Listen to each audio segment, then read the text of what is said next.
Alright, we should be live. We are back. We are working on Loot the Pathfinder. Here he is in case you need a reminder of how he works. And when last we left off yesterday, I was down to 110 spells, and we need to get Loot down to 60 spells, 40 lands, because he is very mana hungry and he does not have room for um, excess spells. Like, he needs to keep hitting his land drops pretty consistently. So yeah, we're gonna have to cut another 50 spells off his list, but we're down below the halfway point, so that is a pretty decent pace, I feel like, for where we're at. So last time we did his interaction and his ramp spells, so gonna take a quick look over the list, see if there's anything that stands out now that I'm looking at it with fresh eyes. Things are like, yeah, we probably don't need this anymore, or I need to take a look at other cards and figure out what we can do with them, that sort of thing. Like, I'm wondering if he actually needs Treachery, for example. It's a decent value spell in that it allows us to untap our lands so that we can cast other spells. There's a whole lot of untapping our lands at various points in time in order to let Luke keep casting spells constantly, because that is how he wins the game, even if he's not an actual Storm deck. So,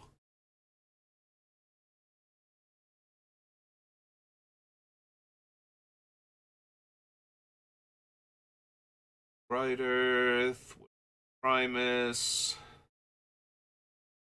Lotus Cobra. We also have a lot of landfall going on.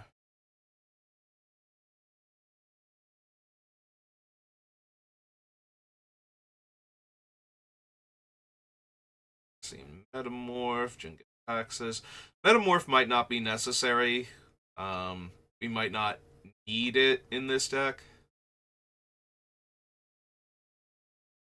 Navigator, Conjurer's Closet, definitely keeping.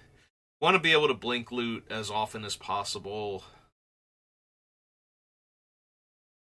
Fix God of Horizons.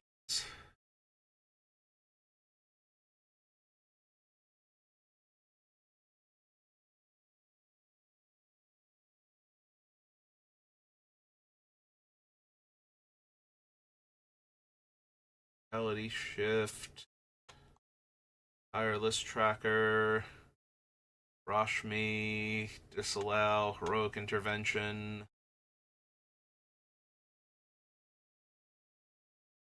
Honestly, we probably don't need the As Foretold. It takes a while to get going, and while Loot does have a lot of cheap spells on his list, I don't know that this is worth a card slot to make some of his spells cheaper. So, as I'm looking for things to cut, seems alright.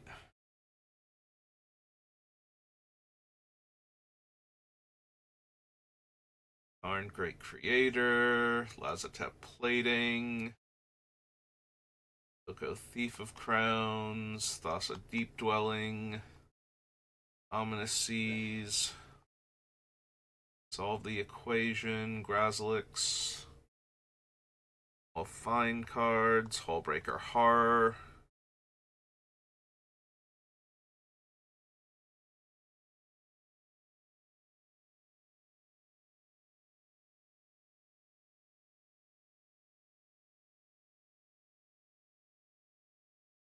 Yeah. I think we still keep the Titan.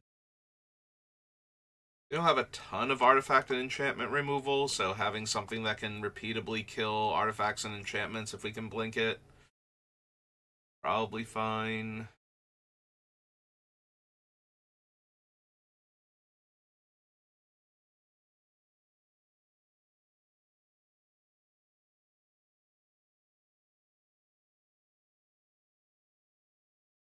We don't need Menaldor. Like, I was already a little bit iffy about him to begin with, but he is evasive, so he's more likely to get through for damage than Loot is, and I already have the Sword of Hearth and Home to blink Loot with.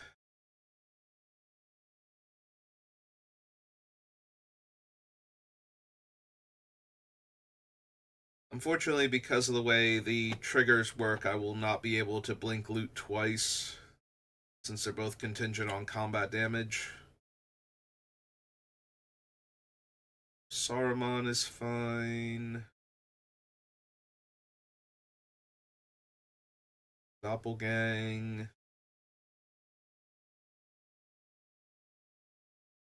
Might wind up cutting Bonnie Paul. Bow does not have trample, I believe, unless I missed it somewhere.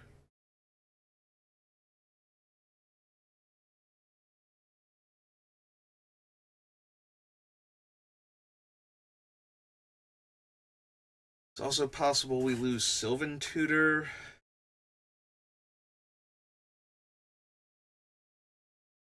Yeah, I was on the fence about keeping Royal last time. I think we can get rid of it. I don't think it's impactful enough. Despite the fact that I put a lot of lands into play. Like, if anything, I might be more interested in, what's its name? The zombie token maker. I cannot, for the life of me, think of the name of it. It's from, like, M19 or M20 or something. It went really well with Golos. Like, it was Field of the Dead. There we go. Took me a while, but I got there. Like, I might want Field of the Dead over Zendikar's Royal for basically the same effect. Like, it's not quite there, but it's close enough.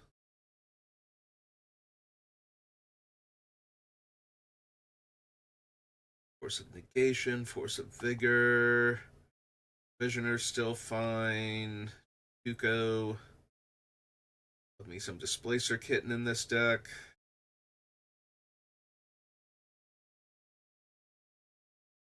If I'm being honest, a lot of my instants and sorceries, I don't think I would actually care that much if I copied them. Like, the instants and sorceries are not the big game winning effects, they're the interaction and the ramp. So, copying Counterspell. Here. Let's actually do instant and see what we can copy here. That did put me all the way at the bottom. Alright. Let's bounce all the way through and back around again. Oh, shoot. We get all of these. There we go. Alright, so we got Counterspell, Mana Drain, Force of Will, Mystical Tutor, Worldly Tutor. Like, copying these is not super helpful unless I can draw a card in between, so I can actually get the card I tutored for with the first resolving copy. Forbid, Long-Term Plans, Beast Within, Cyclonic Rift, Reality Shift, Disallow, Heroic Intervention, Lazatep Plating, Solve the Equation, Offer You Can't Refuse, Force of Negation, Force of Vigor, Fierce Guardianship, and Deflecting Swat. So yeah, those are all my instants. If I do Sorcery instead...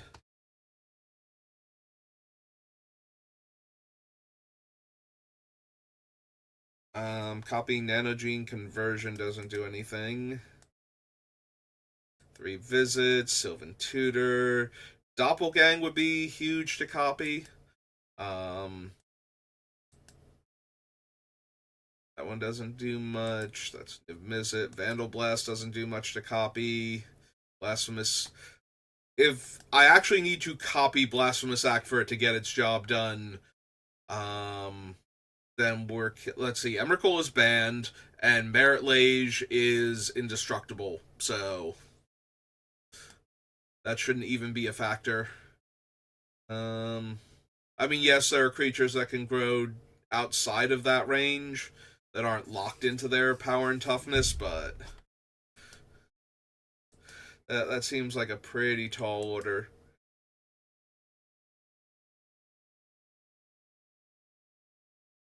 And now we cycled through again. So yeah, Stella Lee, not really.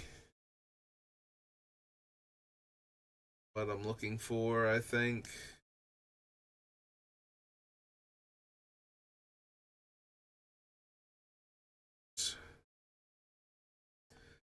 And cut her off the list.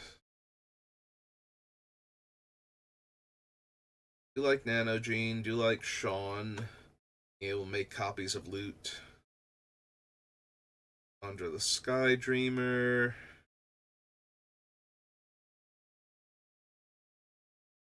Okay, now I'm wondering about a ruling here. So, if I have non-token copies of loot, and I've already used their exhaust abilities, and I play Nanogene or the Strixhaven modal card to make everything in play a non-legendary copy of loot.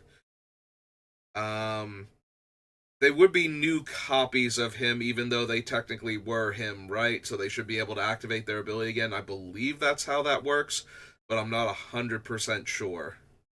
Because they stop being themselves, even though they're loot, and become copies of another thing, and even though that happens to be loot, I'm pretty sure that overwrites and gives them a new iteration of their exhaust abilities until the effect ends. That should be how it works. But that's something I would like to double check.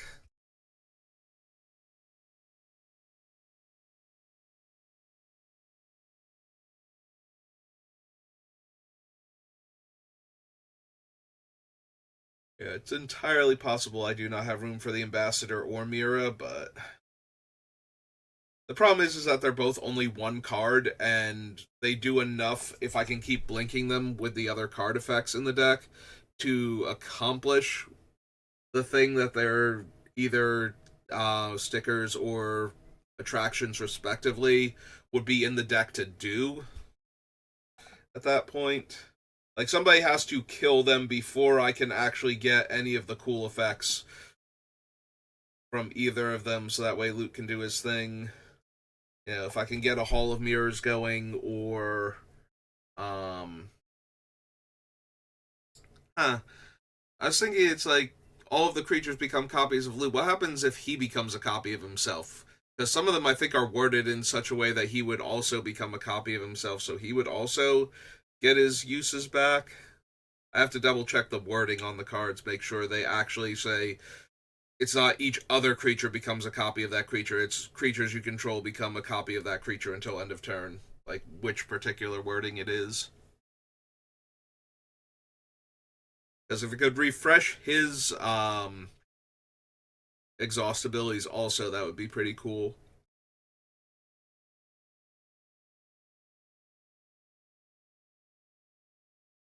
If I can get the Hall of Mirrors into play with Mira, or if I can get certain abilities onto loot from the stickers with the Ambassador,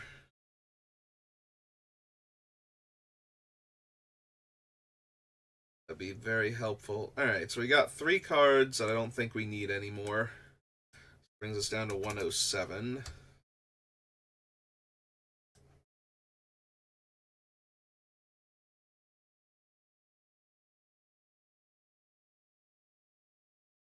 So Mystical Tutor right now is getting um, ramp spells and interaction. Because I'm never casting any like big doomsday things except for Doppelgang. That seems to be my only spell that's really over the top. A lot of my other stuff is just like loot constantly activating. So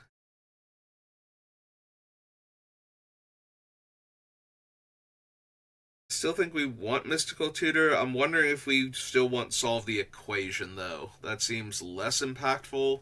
But I do have access to a lot of mana in theory, so being able to tutor for Counterspell, Mana Drain, Force of Will, any of those, and then cast the other spell that I wanted to with the backup protection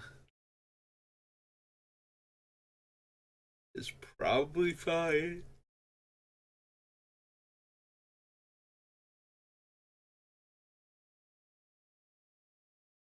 Alright, so what artifacts am I tutoring for with Fabrication then? Probably not Soul Ring by the time I can cast it. If it's early enough, I'll tutor for Soul Ring because I almost always do. But so Scroll Rack is one of our big hits.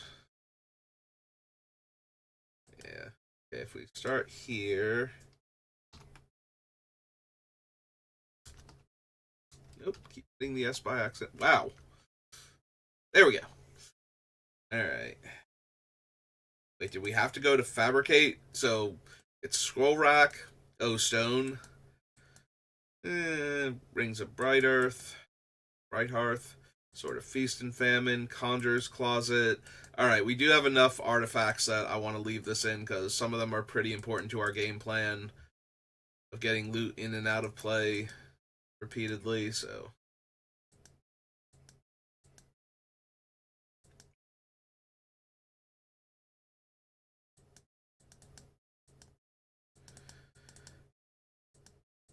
Alright.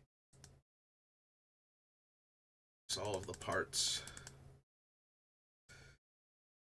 Okay, so Fabricate also still worth considering. Like, I do have enough artifacts, and some of them are important enough that a tutor is worthwhile. Yeah, I'm gonna be honest, I don't think we need Treachery. It only deals with creatures, and we have a couple of other ways to deal with a problematic creature if we need to, so I don't think we need Treachery.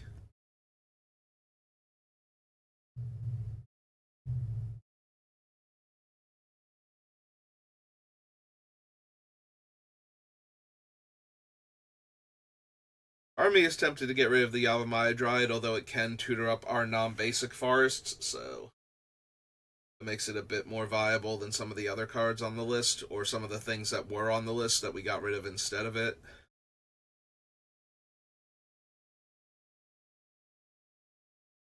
I'm not sure. Let's get rid of Treachery. Find the other. I have it in the interactive part.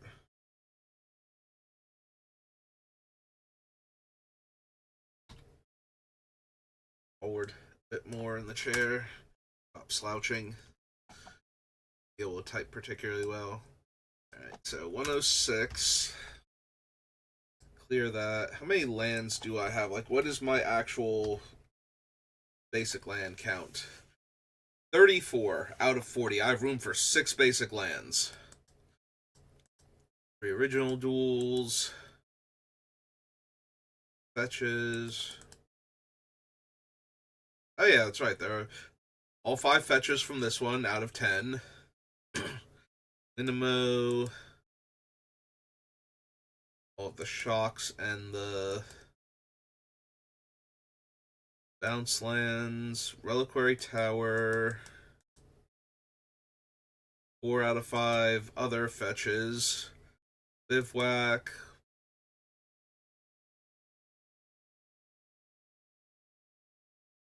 I don't know that we have the basic lands for Blighted Woodland. I think I need to free up a basic land slot for that.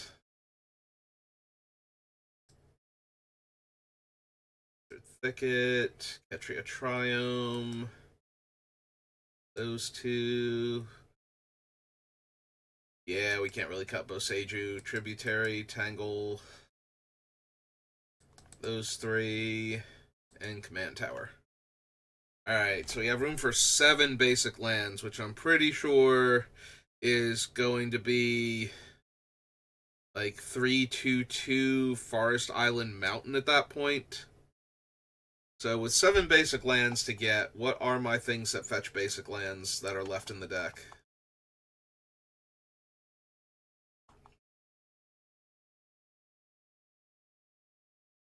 Nature's Lure, Burgeoning, Wood Elves, Exploration, Azusa. So we got Steve. And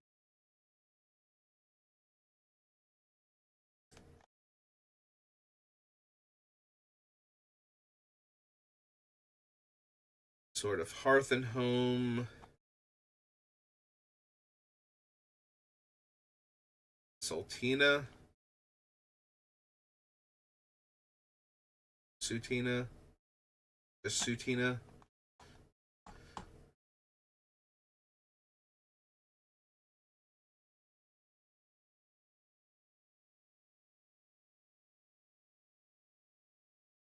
Other ways do I have to blink loot? Because the sword is feeling a little bit worse now. I wonder if I need either sword, honestly. Like, I should be able to kill our opponents with loot's activated ability.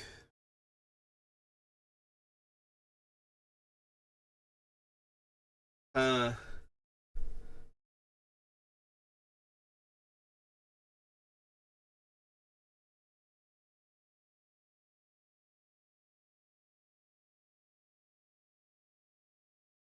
there's a part of me that's wondering if I'm approaching this wrong. Like, what?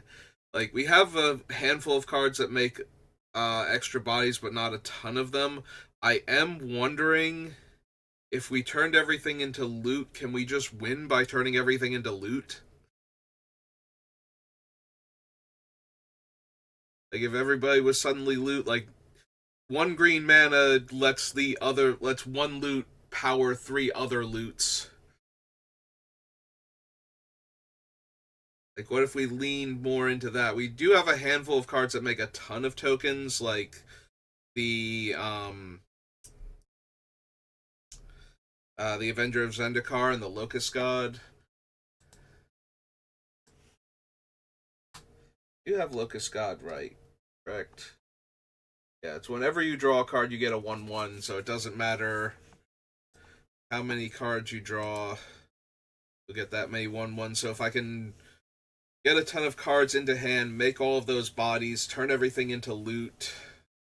Because once I do that, the Locust God will stop being loot, or stop being himself and start being loot, so he won't be able to make any more tokens after that, even if all the other loots are drawing me cards.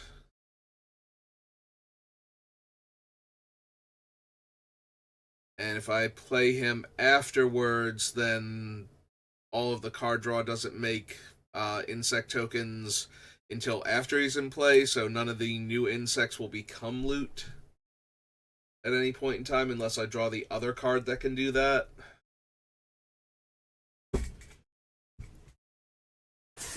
Because if the whole idea becomes turning everything into loot, we would have potentially 3 different ways for everything in play to suddenly become loot. That makes Scoot Swarm a lot more palatable.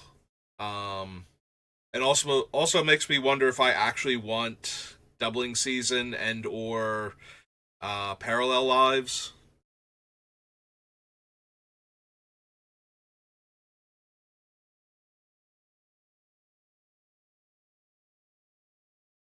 If we can make enough creatures to begin with and turn everything into loot, then we can just win with loot's activated abilities on dozens of different copies of himself.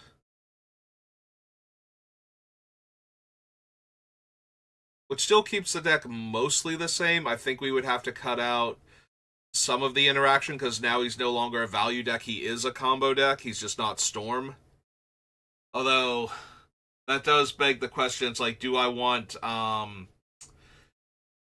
the Chatterstorm or Empty the Warrens?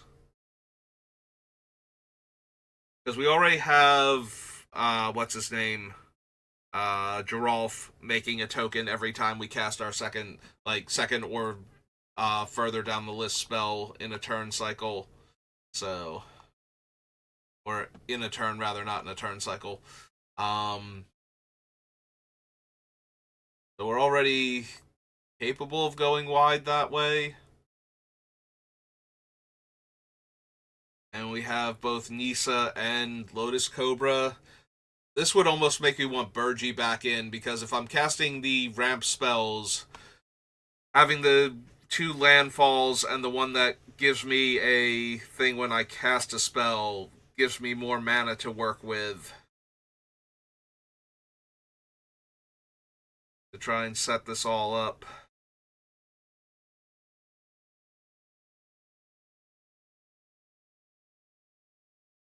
Hmm.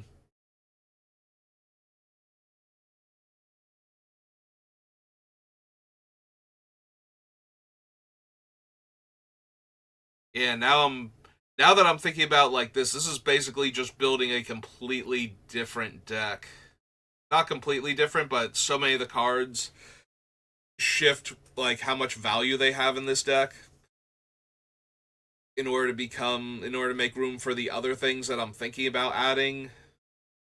Like it's pretty easy to ditch a card like Jingataxis. We can I was gonna say we can probably lose the Metamorph. In fact, we can probably still lose the Metamorph. Um, I don't need Snapcaster, although Snapcaster does give us a rebuy at Nano Gene conversion. I don't think Snapcaster can initially target the Strixhaven one because it's not an instant or sorcery in the graveyard. It uses the creatures thing, so I would need permission to cast a creature spell from my graveyard in order for me to have permission to cast the troll to cast the troll, and then I have to double check wordings to see if I actually have permission to cast the other side of it. Yeah, that one gets a lot more complicated. Basically, I have to have permission to cast the Augmenter Pugilist in the first place, and then I have to have something else that's allowing me to cast it as the instant or sorcery, I think. Like, if I have an effect that says I can cast creatures from my graveyard until end of turn, or permanents from my graveyard until end of turn, I don't think I can cast um, the flip side of Augmenter Pugilist because of that. Because it's a creature spell that I have permission to cast, and then I choose the other mode instead. I don't think that works. But I would need permission to cast an instant or sorcery from my graveyard without having to target the instant or sorcery like I do with Snapcaster Mage, I think would work.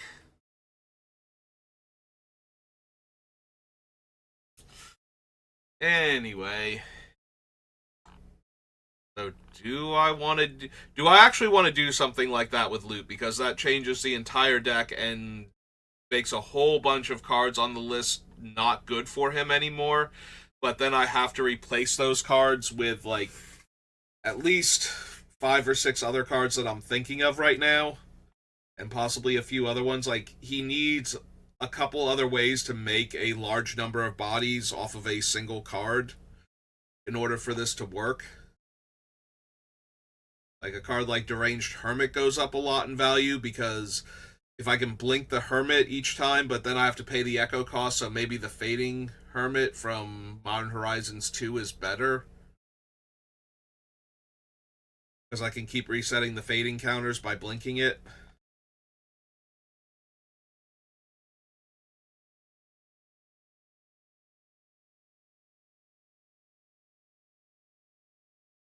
Also, I can make so many copies of loot with Doppelgang, because each loot plus a green mana. So if I spend 1 green and tap loot, that's essentially the 3 X's in Doppelgang for another copy of loot. So for every green mana, I can make another loot at that point, as long as I have unexhausted loots available, like the non-legendary copies, and then just target all of them, and then with a doubling season effect, I get twice as many loots. And since they're current, like either they're non-legendary copies or they're something that has become a copy of loot until end of turn, so loot stats would still be a copyable variable as opposed to copying something with, say, a giant growth effect on it where you wouldn't get the benefit of the giant growth. Pretty sure you would actually get a copy of loot while the other thing is a copy of loot.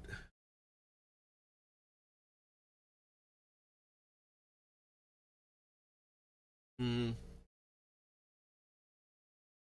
It's interesting. I gotta be honest, I kind of like this idea more than what I'm working with right now,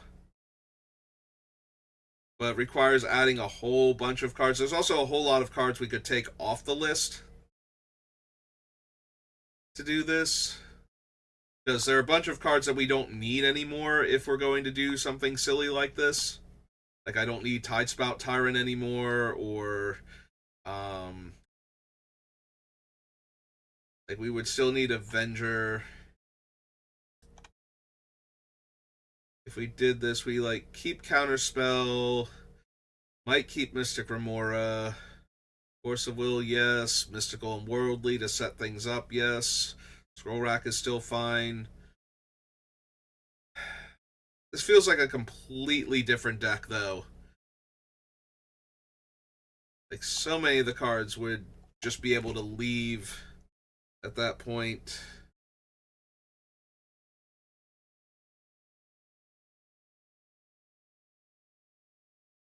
Hmm.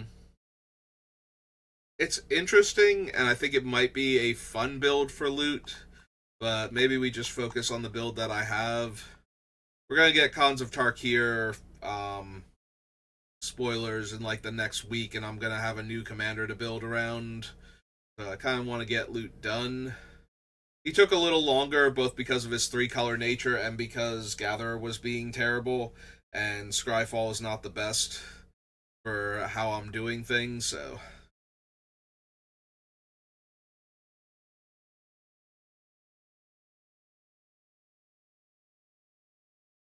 Alright, so back to the idea that loot's just going to be a value commander. Maybe one day we'll rebuild loot as everything is suddenly loot.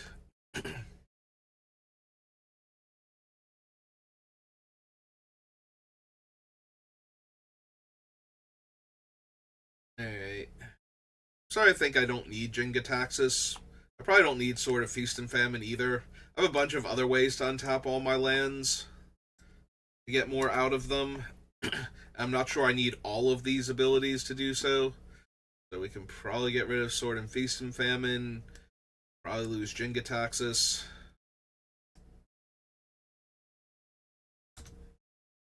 He's super powerful, but I don't know that the deck needs him. Also, by getting rid of the sword, our primary way to get him into play way ahead of schedule is Wilderness Reclamation, which we might also not need.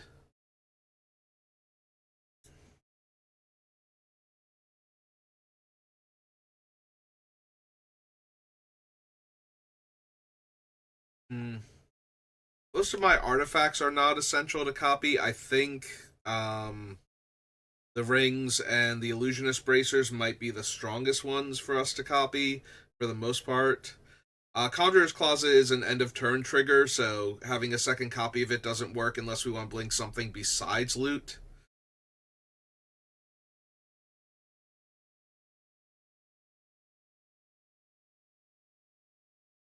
Yeah, we probably don't need Metamorph.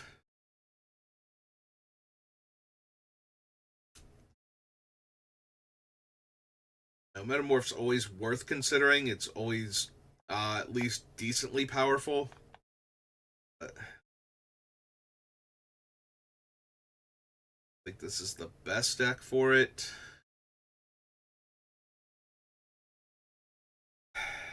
Maybe I don't need all the things that hold my mana over. Like, Prufix is fine, and Bootlegger Stash is fine. But with all the ways we have to untap stuff on other players' turns too, or at the end of my turn.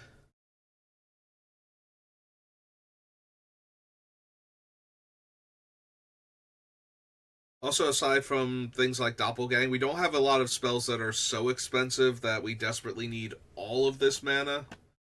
We need a lot. We definitely do, but maybe we don't need Crewfix and Bootleggers then.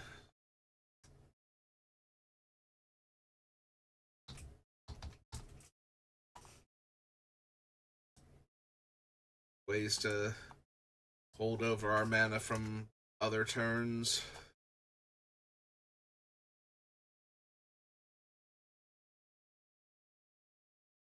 That brings us down to 101. Alright. Get one more card cut. At least we've gotten through 10 of them today.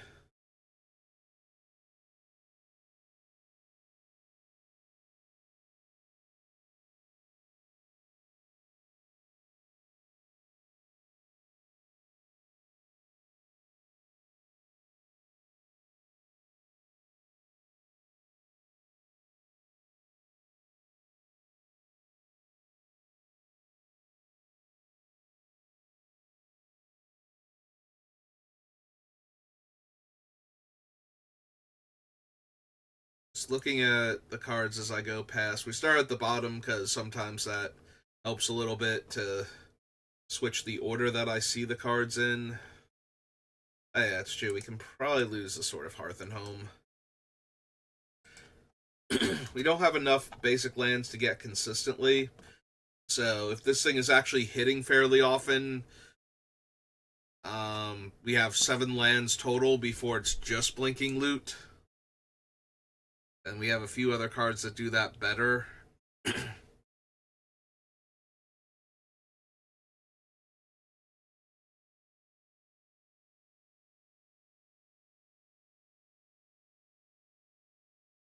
Hydra's fine. It's not amazing, though. Like, I wonder if the Hydra shouldn't just be Scoot Swarm anyway, just in case I want to pull off the everything is suddenly loot thing. Because this is like one threat that grows titanic as I keep drawing more and more land fetching spells, but it's only okay at that point. Then again, I do have infinite fetch land, so quadrupling its counters in a turn cycle is not unreasonable, even with no other ways to get extra land in play.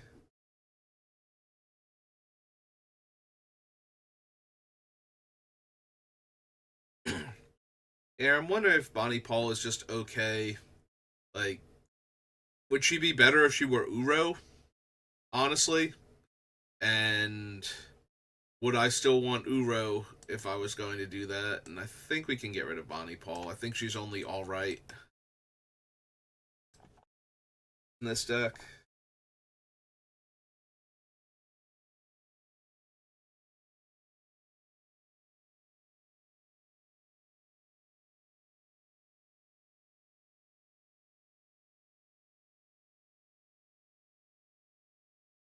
Still want Nisa. Yeah, we'll keep Mendeldor for right now, but I can see cutting him still. Fairy's fine. Titan of Industry. Hullbreaker Horror. Yeah. Razalix is still fine. We've taken away a few ways to make loot scarier to encourage blocking a bit more often, but I think we need to get rid of Grazalix just yet. Like, we don't need loot to be terrifying in order for opponents to want to block him anyway, but especially if he's going to draw me 2 cards for hitting them. Like, he draws me 2 cards for no mana if and they take 4 damage if they let him connect. So they can block him and make me spend 6 mana to draw 3 cards and regain access to his lightning bolt effect afterwards.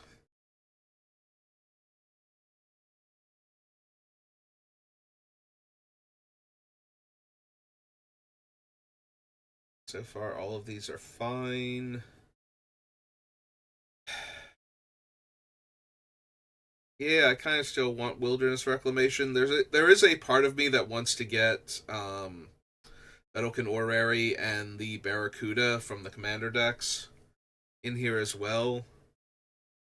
So I also have the Seaborn Muse. I'm just playing a ton of lands in general. Focus God stays. Obstructionist can stay for right now.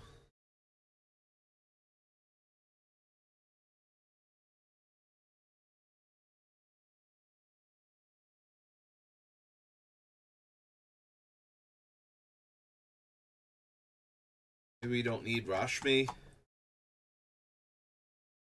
She's fine.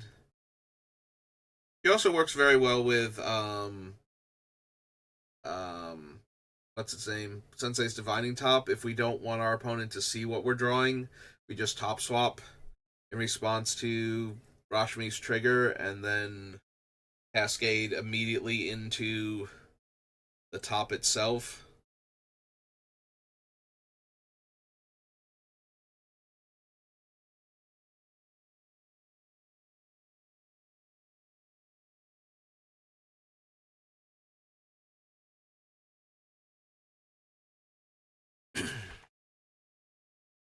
Tracker, reality shift.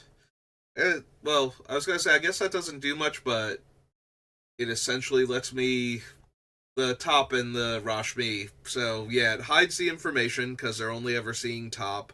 I should know what it is, so I know if it's important to hide the information or if it's just relevant to do so. If I know I'm not going to flip a spell I get to cast for free, why let them know that I have whatever it is in my hand when I can top swap for no mana, immediately cascade into the top, and then I'm still up the card.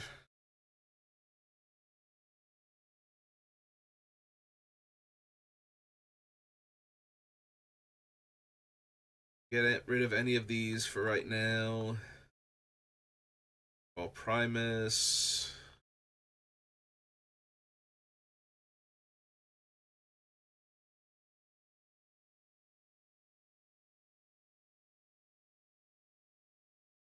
Alright, so we have these two. Let's go below 100. I can at least feel good that we made it to that threshold. And then what? There aren't really, I don't think, any other sublists we can construct with loot that have very clearly defined what goes into them, like parameters. Parameters is the word I'm looking for. Clearly defined parameters for what card should be on the list. Because I made some ugly lists recently. I think Duretti had one of the weirder ones where it's just like stuff that Duretti like. Why am I running Duretti? Well, I want to put like huge artifacts into play, bypass casting costs. It's like okay, yeah, it was either Duretti or there was somebody recently who had one of the ugliest lists that I've ever done for a sub list, and I cannot think who it was and what the specific sub list was. And then I delete them when the VODs are, when the deck is actually built and I need to put the deck list up so that people can see it in the final product.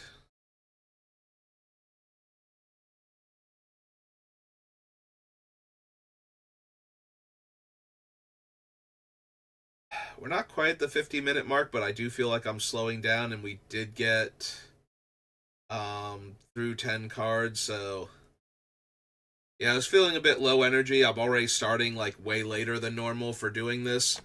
Um, so I think we can call it there for right now. I think I'm going to not make as much progress if I keep going. I'm probably not going to stream building loot tomorrow because I have something to do in the like late morning, early afternoon when I would normally be deck building with them. So I think we call it there for right now. So thank you for watching, and I will see you next time. Have a good rest of your day.